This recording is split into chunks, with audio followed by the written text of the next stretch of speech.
मेरे प्यारे भाइयों, घर में बरकत आए तो कहां से आए, घर में सुकून आए तो कहां से आए। हाँ, पैसा तो आ रहा है, दौलत तो आ रही है, घर में अच्छा खाना तो बन रहा है, बच्चे अच्छा कपड़ा तो पहन रहे हैं, मकान तो आलीशान बन रहा है, लेकिन जब जिंदगी में नमाज नहीं, जब जिंदगी में अल्लाह का जिक्र नहीं, तो मेरे प्यारे भाइयों उस घर में बरकत कहां से आएगी? बरकत कहां से आएगी? हमारा घर आज मनहूस हो चुका है। माफ कीजिएगा मुझे, मेरे जुमले अगर कड़वे हो तो माफ कीजिएगा मुझे। हमने अपने घरों को मनहूस बना दिया। कोई जमाना था, सुबह नींद खुलती थी, बूढ़ी मां मुसल्ले पर बैठ के नमाज पढ़ा करती थी, कुरान पढ़ा करती थी। मुसलमान के घर की शुरुआत कुरान से हुआ करती थी, नमाज से हुआ करती थी। आज रात में बिस्तर पे जाने के टाइम भी इंस्टाग्राम के वीडियोस देखे जा रहे हैं, फेसबुक के वीडियोस देखे जा रहे हैं, सुबह उठ करके भी नाच गाना ही देखा जा रहा है। म्यूजिक से शुरुआत हो रही है, म्यूजिक से खात्मा हो रहा है। ये हमारे घरों का हाल है। और घर के गार्जियन का हाल ये, वो घर में टाइम देने को तैयार नहीं है। अपनी जॉब से आने के बाद, अपने काम से आने के बाद जो थोड़ा बहुत टाइम बच्चों के साथ गुजारने का मौका मिलता है, वो टाइम भी आज हम मोबाइल के साथ गुजार रहे हैं। बच्चों के हाथ में उनका अपना मोबाइल है, बाप के हाथ में अपना मोबाइल है, माँ के हाथ में अपना मोबाइल है। आज बच्चों को मोबाइल पाल रहा है, यूट्यूब पाल रहा है। आज बच्चों को माँ बाप नहीं पाल रहे हैं। अरबी का एक शायर कहता है, बड़ी सच्ची बात कहता है, लैसल यतीमु मन इंतहा अबवाहु मिन हम्मिल हयाती व खल्लफाहु जलीला।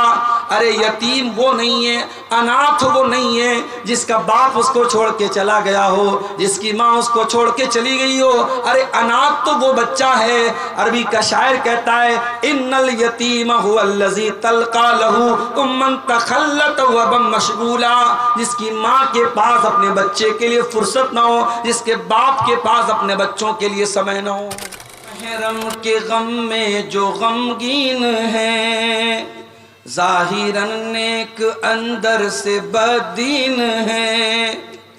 गैर महरम के गम में जो गमगीन है, ज़ाहिरन नेक अंदर से बदीन है। खालिक़े दिल को दिल में बसाते नहीं, खालिक़े दिल को दिल में बसाते नहीं। मेरे अशआर से वो खफा हो गए, इस मोबाइल से हम बेहया हो गए, इस मोबाइल से हम बेहया हो गए। मोहतरम सदर इजलास, उलमाए किराम, बुजुर्गों और दोस्तों, नौजवान साथियों, माँओं और बहनों, प्यारे बच्चों,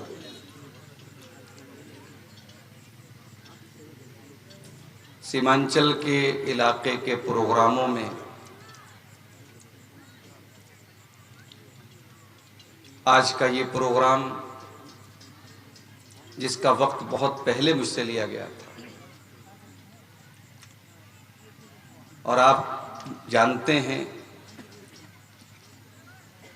पिछले कुछ दिनों से इस इलाके के प्रोग्रामों में जब मैं आता हूं तो आने की तरतीब जो होती है बड़ी हंगामी होती है। और कई बार ऐसा होता है कि मैं लंबा सफ़र करके आता हूं और डायरेक्ट मुझे आपके सामने हाजिर होना पड़ता है। चूंकि इलेक्शन का माहौल भी है बिहार में, पटना से 4 व्हीलर हमारी आ रही थी, जगह जगह पुलिस वाले चेक भी कर रहे थे, हमें उनके साथ भी कोऑपरेट करना था। इधर जलसे की तरफ से, मुंतजमीन की तरफ से बराबर फ़ोन आ रहा था। परमिशन भी हमें मुख्तसर मिला है, पब्लिक भी 12 बजे के बाद जाने लगती है। तो इस तरीके की सूरत हाल बड़ी अजीब हो जाती है। किसी प्रोग्राम में मैं पहले पहुंच जाता हूं और रात में 2-2 बजे मुझे टाइम मिलता है। और जहां पहले निकलने की बात होती है कि मैं 11 बजे निकलना चाहता हूं, मुझे सफर में जाना है, तो वहां यह मसला रहता है, शायद आप चले जाएंगे तो पब्लिक भाग जाएगी। जहां आने में थोड़ा लेट होता है तो यह होता है कि आप आए नहीं है, पब्लिक भाग रही है। तो अब बड़ा मुश्किल हो जाता है कभी कभी मैनेज करना। अब इसके बावजूद कि मैं सफर की थकावट भी थी, भूख और प्यास के तकाजे भी थे, लेकिन पब्लिक अगर किसी मुकर्रिर के इंतजार में बैठी है और प्रोग्राम अपने आखिरी मरहले में है, तो हमें आवाम के और मुंतज़मीन के जज्बात को भी समझना है। मैं आते ही फौरन आपके सामने हाजिर हुआ हूं और प्रोग्राम के सदर मोहतरम शेख तौहीद आलम सलफी साहब इल्म के मौजू पर खिताब कर रहे थे। तमाम मुसलमानों को बिलउमूम और सीमांचल के इस पिछड़े हुए इलाके के हम मुसलमानों को बिलखुसूस तालीम के मैदान में आगे बढ़ने की जरूरत है। इसलिए नहीं कि हमारे पास बहुत डिग्री हो जाए, इसलिए भी नहीं कि हम बड़े बड़े अफसर बन जाएं, इसलिए कि हमारा शोषण न हो सके। ये पॉलिटिशियंस, ये राजनेता, ये सियासी लीडरान, जब तक हम जाहिल रहेंगे, तालीम से दूर रहेंगे, ये हमारा यूज करते रहेंगे। इनके हाथों का खिलौना अगर बनने से अपने आप को बचाना है तो मेरे भाइयों हमें तालीम के मैदान में आगे बढ़ना पड़ेगा। कुरान करीम की एक आयत मैंने आपके सामने पढ़ी है। खुतबा मसनूना के बाद 2 आयतें मैंने पढ़ी और आज की मेरी पूरी तकरीर इन्हीं दोनों आयतों के अराउंड घूम रही है। इन्हीं दोनों आयतों पर मुझे बात करनी है। पहली आयत कुरान हकीम के 14वें पारे की आयत है, सूरह नहल की आयत है। क्या फरमाया अल्लाह ताला ने?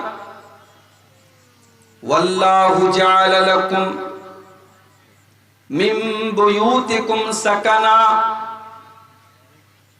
अल्लाह तबारक व तआला ने तुम्हारे घरों को तुम्हारे लिए सुकून का जरिया बनाया है। बहुत बड़ी बात है ये। आपके पूर्णिया, कटिहार, किशनगंज के बहुत सारे लोग दिल्ली, मुंबई, कलकत्ता में जॉब के लिए, नौकरी के लिए वहां जाते हैं, रहते हैं। बहुत सारे लोग आपको ऐसे भी मिलेंगे जो विदेश में जाके काम करते हैं, दुबई में, सऊदी में, कतर में, कुवैत में, बहरैन में लोग काम करते हैं। जाहिर है कि ये सारे जो मुल्क हैं, दुबई है, सऊदी है, कतर है, बड़े डेवलप्ड मुल्क हैं, बड़ी अच्छी जिंदगी है वहां, 24 घंटे एसी में लोग रहते हैं। लेकिन एक इंसान जो रोजी रोटी के लिए अपना वतन छोड़ के गया है, उस दुबई की और सऊदी की और कतर की जिंदगी गुजार रहा है, उससे पूछो कि भाई यहां गाड़ी में भी तुम एसी में रहते हो, कमरे में भी एसी में रहते हो, ऑफिस में भी तुम एसी में रहते हो, क्या तुम्हें कटिहार में और पूर्णिया में और किशनगंज में जाने का मन करता है?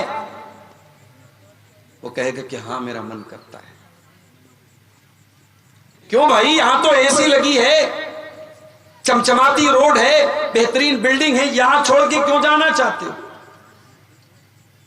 वो कहेगा कि मेरी बीवी वहां पर है, मेरे बच्चे वहां पर हैं, मेरी मां वहां पर है, मेरे बाप वहां पर है। इंसान दुनिया के किसी कोने में चला जाए, उसे अपना घर याद आता है, शांति मिलती है, सुकून मिलता है, तो अपने घर में मिलता है मेरे भाई। इसीलिए अल्लाह फरमाता है वल्लाहु जअल लकुम मिन बुयूतिकुम सकना। अल्लाह तबारक व तआला ने तुम्हारे घरों को सुकून का जरिया बनाया है। तुम दुनिया के किसी भी कोने में चले जाओ, विश्व के वर्ल्ड के किसी भी कॉर्नर पे चले जाओ, तुम्हें सुकून तो अपने घर में आकर के मिलेगा। और नोट कर लो मेरे भाइयों, घर किसको कहते हैं? आज तो माशाअल्लाह हमारी शेरशाहवादी बिरादरी भी बेहतरीन मकान बना रही है। पाकुड़ के इलाके में जहां आदिवासी रहते वहां भी चले जाओ, बड़ी बड़ी बिल्डिंगें आपको मिल जाएंगी, टाइल्स मिल जाएंगे, मार्बल मिल जाएंगे। मैं एक मर्तबा फैमिली के साथ एक प्रोग्राम में इंदौर गया, मध्य प्रदेश में इंदौर एक जगह है। एक साहब के मकान पे मैं ठहरा था, तो मकान की छत में डेकोरेशन के लिए उन्होंने झाड़ लगाया था। झाड़ समझते हैं आप, जो मकान की छत में जो लटकाते हैं खूबसूरती के लिए। तो मैंने पूछा कि बहुत अच्छा लग रहा है, इसकी कीमत क्या है? तो उन्होंने कहा हमने इसको विदेश से मंगाया है, उस एक झाड़ की कीमत 3 लाख रुपए। आज मुसलमान 3-3 लाख रुपए के झाड़ और फानूस से अपने मकानों को खूबसूरत बना रहा है। कोई प्लास्टिक पेंट के जरिए अपने मकान को खूबसूरत बना रहा है, कोई पीओपी के जरिए अपने मकान की छत को बेहतरीन बना रहा है, कोई फॉल सीलिंग करा रहा है, कोई टाइल्स बिछा रहा है, कोई मार्बल बिछा रहा है। मगर याद रखो मेरे प्यारे साथियों, आपका घर टाइल्स और मार्बल से घर होने वाला नहीं है। आपका घर रिश्तों से बनता है। जिस घर में रिश्ते होते हैं वही घर घर होता है। जहां माँ की दुआएं होती हैं, जहां बाप का प्यार होता है, जहां बच्चों की किलकारियां होती हैं, जहां सास और बहू के झगड़े होते हैं, जहां देवरानी जेठानी की नोक-झोंक होती है, जहां नंदों और भाभियों के बीच में कशमकश होती है, जहां रूठना होता है, जहां मनाना होता है, जहां बड़े डांटते हैं और छोटे खामोशी से सुन लेते हैं, जहां बड़ों की इज्जत होती है, जहां छोटों की तरफ से छोटों की का प्यार और शफकत होती है, इन तमाम चीजों के मिक्सचर को मिला करके घर बनता है। और कुरान कह रहा है कि तुम्हें सुकून तो तुम्हारे घरों में मिलेगा। और इस घर की कीमत अगर पूछना है तो उस इंसान से पूछ लो जो फुटपाथों पर रात गुजारता है, जिसकी बीवी खुले आसमान के नीचे सारी दुनिया के सामने सोती है। आपकी बीवी, आपकी जवान बेटी अगर घर के अंदर है तो सेफ है, सुरक्षित है, महफूज है। ये घर आपकी बीवी, आपकी बहू बेटी की इज्जत पर पर्दा भी डालता है, आपकी बहू बेटियों को सुरक्षित करता है। ये घर हमारी इज्जत पर पर्दा भी डालता है मेरे साथ। इसीलिए हमारी शरीयत ने घर को बहुत अहमियत दी है। और अगर किसी को घर से निकलना पड़े तो अल्लाह ने इसको अपना अजाब करार दिया है। अल्लाह ने कुरान के 28वें पारे में फरमाया, हुवल्लज़ी अखरजल्लज़ीना कफरू मिन अहलिल किताबी मिन दियारिहिम। अल्लाह का अजाब आया था यहूदियों के ऊपर। जब यहूदियों का एक कबीला बनु नज़ीर नाम का कबीला था, उसने मुसलमानों के साथ गद्दारी की और उनको जिला वतन कर दिया गया, उनके घरों से निकाल दिया गया। कुरान कहता है कि यह अल्लाह का अजाब था जो यहूदियों के ऊपर नाजिल हुआ। यह अलग बात है, किसी जमाने में यहूदी अपनी बदमाशी और गद्दारी की वजह से अपने वतन से निकाले गए थे, और आज फलस्तीन की सरजमीन पर वो काबिज हो गए, और हमारी बदआमालियों के नतीजे में और हमारी कमजोरी के नतीजे में धीरे धीरे पूरे फलस्तीन पर आज वो कब्जा करते चले जा रहे हैं। तो घर बहुत अहम होता है मेरे प्यारे साथ,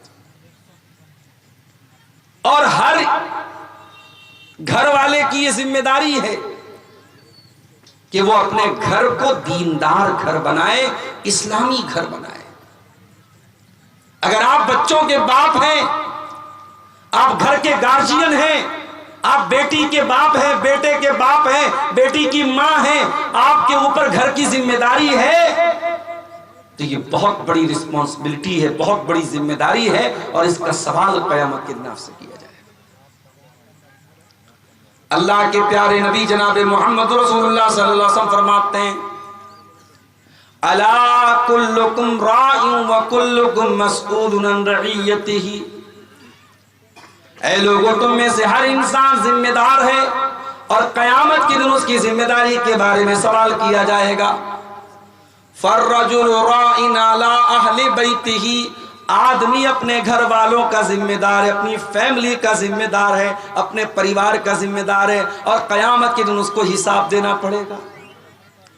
वल मरातु राइयतुन अला बैति ज़ौजिहा, और औरत जो घर के अंदर रहती है, औरत घर वाली होती है, घर के अंदर क्या चल रहा है, जवान बेटी रात में किसके साथ बातें कर रही है, जवान बेटी 2-2 घंटे घर से किसके साथ गायब है, उसके मोबाइल पर रिचार्ज कौन करा रहा है, उसके पास नया पर्स कहां से आ रहा है, उसके पास तरह तरह की खाने की चीजें कहां से आ रही हैं, ये निगरानी करना, ये देखना, ये माँ का कर्तव्य है, माँ की जिम्मेदारी है। ये हम लोग जो बोलते हैं ना, लड़के बहुत खराब हो गए, लड़कियां बहुत खराब हो गई, ये लड़के और लड़कियां ऐसे खराब नहीं होते हैं। जब लड़के और लड़कियों के गार्जियन, उनके माँ बाप जब कछुए की तरह रेत में, जब कछुआ रेत में अपनी मुंडी डाल लेता है तो ये समझता है कि सूरज नहीं निकला हुआ है, वही हाल आज उन माँ बाप का भी होता है। उन्होंने गफलत की चादर ओढ़ ली है, वो इस बात से बेफिक्र हो गए कि उनकी जवान बेटी कहां जा रही है और जवान बेटा कहां जा रहा है। अल्लाह के नबी फरमा रहे हैं, बेटा क्या कर रहा है, बेटी क्या कर रही है, घर वालों की रिस्पॉन्सिबिलिटी है, घर वालों की जिम्मेदारी है। मेरी प्यारी माँ, आपको अल्लाह ने माँ बनाया है, बहुत बड़ा दर्जा है माँ का। माँ के कदमों के नीचे जन्नत बताई गई है, बहुत बड़ा दर्जा है बाप का। बाप को जन्नत का दरवाजा करार दिया गया है, मगर कान खोल करके सुन लीजिए, ऐ औलाद वालों, ऐ मेरी प्यारी माँ, ऐ मेरे प्यारे बुजुर्गों, जिनको अल्लाह ने बाप बनाया, जिनको अल्लाह ने माँ बनाया, वो कान खोल के सुन लें। माँ बाप बनना बहुत सम्मान की बात है, बहुत ऑनर की बात है, बहुत इज्जत की बात है, बहुत रिस्पेक्ट की बात है, मगर ये सुन लीजिए अल्लाह के प्यारे नबी क्या फरमाते हैं, मा मिन अब्दिन यस्तरईहिल्लाहु रईयतन, जब अल्लाह ताला किसी बंदे पर कोई जिम्मेदारी डाल दे और फिर वो इस हाल में मर जाए कि वो अपनी जिम्मेदारी के साथ अन्याय कर रहा है, अपनी जिम्मेदारी के साथ धोखा कर रहा है, और इस हाल में मर जाए कि अपनी जिम्मेदारी को सही तरीके से पूरा नहीं कर रहा है, इल्ला हर्रमल्लाहु अलैहिल जन्ना, उस इंसान के ऊपर जन्नत हराम हो जाएगी। मां के पैरों के नीचे जन्नत है, मगर जिस मां को इस बात से कोई मतलब ना हो मेरी औलाद क्या कर रही है, जिस बाप को इससे कोई मतलब ना हो मेरा बेटा पैसा कमा के तो ला रहा है, कैसे ला रहा है, इससे कोई मतलब ना हो। अभी कल बनारस में एक साथी मुझे मिले, बनारस में साड़ी का कारोबार होता है, पिछले कुछ सालों से साड़ी का कारोबार बनारस का बहुत मंदी का शिकार है, बहुत परेशानी का शिकार है। बनारस के बहुत सारे जवान लड़के बेंगलोर में और सूरत में जाके काम करते हैं। उसने कहा मौलाना, कहने को तो लड़के पैसा कमाने गए, लेकिन जो लड़के बेंगलोर में जाकर के और सूरत में जाकर के काम कर रहे हैं, कड़वी सच्चाई ये है कि मौलाना साहब वहां पर उनका कोई गार्जियन नहीं है, न माँ की डांट का डर है, न बाप की डांट का डर है, न वहां पे माँ है न बाप है, लड़का कमाने गया है। कहा मौलाना जितना कमा रहा है उसका आधा हिस्सा सिगरेट में, शराब में, नशे में, जुआ में अब वहां पे गंवा देता है। कहा कि अपने शहर में रहता था, अगर 5 टाइम की नमाज नहीं भी पढ़ता था तो कम से कम जुमा की नमाज में शामिल होता था। वहां पैसा कमाने की ऐसी धुन है, मस्जिद की शक्ल तक नहीं जानता। जुमा की नमाज में भी कितने मुसलमान लड़के जो पैसा कमाने बेंगलोर और सूरत गए हैं, वो जुमा की नमाज तक नहीं पढ़ते हैं। और आज मेरे एक दोस्त ने झारखंड से फोन किया, उन्होंने भी सेम यही बात बताई कि यहां झारखंड के बहुत सारे लड़के पूना में काम कर रहे हैं, वहाँ आसाम की जो राजधानी है गुवाहाटी, वहाँ पे काम कर रहे हैं, कलकत्ता में काम कर रहे हैं, उनका भी हाल यही है। बीड़ी, सिगरेट, नशा, नमाज से दूरी, अय्याशी, बदकारी, ये आज हमारे नौजवानों की पहचान बन चुकी है। मेरे प्यारे भाइयों, घर में बरकत आए तो कहां से आए, घर में सुकून आए तो कहां से आए। हाँ, पैसा तो आ रहा है, दौलत तो आ रही है, घर में अच्छा खाना तो बन रहा है, बच्चे अच्छा कपड़ा तो पहन रहे हैं, मकान तो आलीशान बन रहा है, लेकिन जब जिंदगी में नमाज नहीं, जब जिंदगी में अल्लाह का जिक्र नहीं, तो मेरे प्यारे भाइयों उस घर में बरकत कहां से आएगी, बरकत कहां से आएगी। हमारा घर आज मनहूस हो चुका है, माफ कीजिएगा मुझे, मेरे जुमले अगर कड़वे हो तो माफ कीजिएगा मुझे। हमने अपने घरों को मनहूस बना दिया। कोई जमाना था, सुबह नींद खुलती थी, बूढ़ी मां मुसल्ले पर बैठ के नमाज पढ़ा करती थी, कुरान पढ़ा करती थी। मुसलमान के घर की शुरुआत कुरान से हुआ करती थी, नमाज से हुआ करती थी। आज रात में बिस्तर पे जाने के टाइम भी इंस्टाग्राम के वीडियोस देखे जा रहे हैं, फेसबुक के वीडियोस देखे जा रहे हैं, सुबह उठ करके भी नाच गाना ही देखा जा रहा है, म्यूजिक से शुरुआत हो रही है, म्यूजिक से खात्मा हो रहा है। ये हमारे घरों का हाल है। और घर के गार्जियन का हाल ये, वो घर में टाइम देने को तैयार नहीं है।